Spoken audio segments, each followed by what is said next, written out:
السلام علیکم ورحمۃ اللہ وبرکاتہ۔ اللہ رب العزت کا فضل و احسان ہے کہ اس نے ہم سب کو ایمان و اسلام کی بیش قیمت دولت عطا فرمائی۔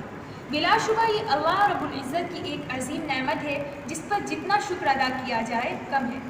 اسی کے ساتھ ہم اس پر بھی شکر ادا کرتے ہیں کہ اللہ تعالیٰ نے ہمیں مدارس اسلامیہ سے کسب فیض کی توفیق عطا فرمائی اور ساتھ ہی اس 10 روزہ انٹرنیشنل ایجوکیشنل کانفرنس میں مدارس اسلامیہ کے معاملات و مسائل پر باہمی غور و خوض کے لیے AIMSF کا یہ پلیٹ فارم عطا کیا۔ بارگاہ رب العزت میں شکر و سپاس کے بعد میں اپنے اصل موضوع کی طرف رخ کرتی ہوں، جس کا عنوان ہے فراغت کے بعد پیش آنے والی مشکلات اور ان کا حل۔ تعلیم کسی بھی قوم کے لیے ریڑھ کی ہڈی کی حیثیت رکھتی ہے اور اس کی اہمیت و افادیت سے سبھی لوگ واقف ہیں۔ صحیح بات یہ ہے کہ تعلیم ایک انسانی ضرورت ہے۔ تعلیم کے میدان میں ہر مضمون اپنی الگ پہچان اور حیثیت رکھتا ہے، خواہ وہ دینی علوم میں سے ہو یا عصری۔ اگر بات کریں مدارس کے افادیت کی تو بے شک دینی علوم ایک خزانہ ہے۔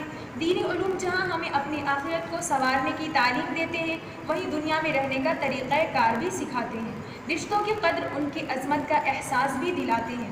لیکن اس حقیقت سے بھی انکار نہیں کیا جا سکتا کہ مدارس کے فارغین تعلیم سے فارغ ہونے کے بعد ایک دوراہے پر کھڑے ہوتے ہیں۔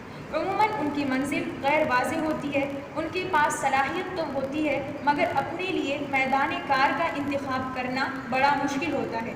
اور اس مشکل کی سب سے بڑی وجہ یہ ہوتی ہے کہ مدارس کے فارغین اور جس میدان میں ان کو جانا ہوتا ہے، ان دونوں کے درمیان ایک بہت بڑا گیپ ہوتا ہے، جس کی وجہ سے وہ اپنی درست جگہ پر نہیں پہنچ پاتے۔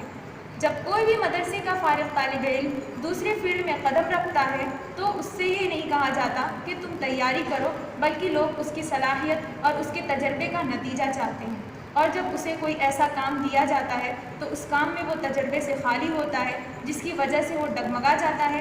اگرچہ وہ ڈگری کے لحاظ سے مدرسے کا ایک بہترین فارغ ہوتا ہے، لیکن اب جس فیلڈ میں اس نے قدم رکھا ہے اس سے تو وہ ناواقف ہے، ناتجربہ کار ہے، اور جب وہ اس امتحان میں ناکام ہو جاتا ہے تو پھر وہ اس فیلڈ کی طرف رخ کرنا ہی چھوڑ دیتا ہے۔ اگر غور کیا جائے تو اس میں مدارس کا بہت اہم رول ہے۔ ہر طالب علم کا شوق ہوتا ہے کہ وہ کامیاب شخص بنے۔ کوئی چاہتا ہے کہ وہ عالم دین ہونے کے ساتھ ساتھ سپریم کورٹ کا جج بھی ہو، تو کوئی چاہتا ہے کہ وہ مسجد کا امام ہونے کے ساتھ ساتھ IPS آفیسر بھی ہو، کوئی چاہتا ہے کہ وہ حافظ قرآن ہونے کے ساتھ ساتھ ایک بہترین ڈاکٹر بھی ہو، لیکن وہ اپنے ان خوابوں کو پورا کرنے سے محروم رہ جاتا ہے کیونکہ اس کے پاس تو وہ صلاحیت، وہ تجربہ اور وہ نالج ہی نہیں ہوتی جس سے وہ جج اور ڈاکٹر بن سکے۔ تو ایسا اسی وقت ممکن ہوگا جب مدارس کے منتظمین طلباء کے رجحانات کو دیکھتے ہوئے انہیں فراغت سے قبل ہی ان مضامین کی بنیادی چیزوں کی تعلیم دیں گے جو دور حاضر کی اہم ضرورت ہے، تاکہ فارغین مدارس کو در در کی ٹھوکریں نہ کھانی پڑیں۔ ان کے لیے کچھ ایسے پروگرام کا نظم کریں جو مسابقے یا نمونے کے طور پر ہوں، جس سے طلباء کو ان مضامین میں مہارت حاصل ہو سکے، اس میدان کی نزاکت کو وہ سمجھ سکیں۔ منتظمین مدارس کو چاہیے کہ وہ دور حاضر کو دیکھتے ہوئے طلباء کو علم سیاسیات، سماجیات، معاشیات جیسے مضامین سے واقف کرائیں، تاکہ فراغت کے بعد جب وہ اگلے میدان میں قدم رکھیں تو ان کو تجربہ بھی ہو اور اس سے ان کی اہمیت بھی ہو، کیونکہ مارکیٹ میں قیمت تراشے ہوئے ہیرے کی ہوتی ہے، غیر تراشے ہوئے ہیرے کی نہیں۔ در حقیقت مدارس کا اصل مقصد دین کی تعلیم کو پھیلانا اور عوام کو سکھانا ہے۔ دعوت دین اور تعلیم ایک ایسا بہترین میدان ہے جس میں ہمارے علماء اور طلباء بہترین کردار ادا کر سکتے ہیں اگر وہ اس کو نئے انداز سے پیش کرنے کی صلاحیت اپنے اندر پیدا کر لیں۔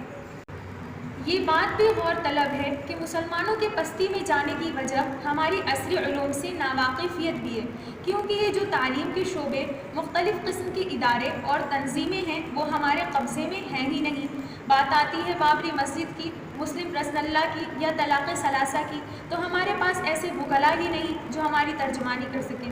اسی طرح میڈیا کو لے لیجئے، اس کے لیے بھی ہمارے پاس ایسے افراد موجود نہیں جو میڈیا کو فیس کر سکیں، ان کو مطمئن کر سکیں۔ اگر ہم چاہتے ہیں کہ ماضی کی طرح ہماری تاریخ بھی بہترین انداز میں رقم کی جائے تو ہمیں بھی دینی علوم اور دنیاوی علوم کی تفریق کو اپنے درمیان سے ختم کرنا ہوگا، اور ہمیں اپنی یہ سوچ بھی بدلنی ہوگی کہ عصری علوم ہمارے لیے نقصان دہ ہے۔ کیونکہ اسلام تو ہمیں یہ تعلیم نہیں دیتا کہ آدھا معاشرہ دینی تعلیم حاصل کرے اور آدھا معاشرہ عصری تعلیم، بلکہ اسلام میں جو تفریق ہے وہ مضر اور مفید کی ہے۔ جو مفید علم ہے اسے حاصل کرو، اب چاہے وہ میڈیکل سائنس ہو یا لاء، لیکن اگر وہ ہمارے معاشرے کے لیے مضر ہے، مثلا میجک کا علم یا بعض جگہوں پر ڈانس وغیرہ کی تعلیم دی جاتی ہے، تو ایسے علم کو حاصل کرنا ہمارے لیے بہتر نہیں۔ آج سے 500 سال قبل اسلام کی تاریخ میں یونیورسٹیز اور مدرسوں کا الگ الگ تصور نہیں تھا، اس لیے ایک ہی چھت کے نیچے سے البیرونی جیسی ماہر فلکیات اور الغزالی جیسے عالم دین نکلتے تھے۔ ہمارے درمیان سے بھی یہ تفریق اسی وقت ختم ہوگی جب ایک ہی چھت کے نیچے سے علماء بھی پیدا کیے جائیں اور سائنسداں بھی، فوج میں جانے والے آفیسر بھی یہیں سے جائیں اور جج بھی۔ جب یہ تمام شعبے مسلمانوں کے قبضے میں ہوں گے تو ان کے حالات بھی بہتر ہوں گے اور وہ ترقی بھی کر سکیں گے۔ ہر ملک میں، ہر خطے میں دین کی دعوت وہ بآسانی پہنچا سکیں گے، اور جہاں ضرورت پڑے گی وہاں ہمارے مسلمان وکلاء ہمارے حق کے لیے آواز اٹھا سکیں گے، انصاف کا پیغام عام کر سکیں گے اور کشمیری جیسے مظلوموں کی مدد بھی کر سکیں گے، اور پھر یہی طلباء اہل خیر حضرات میں شامل ہو کر اپنے مدارس کی مدد بھی کر سکیں گے۔ اللہ تعالی ہم تمام کو اپنے مستقبل کی فکر کرنے والا بنائے، آمین ثم آمین۔ السلام علیکم ورحمۃ اللہ وبرکاتہ۔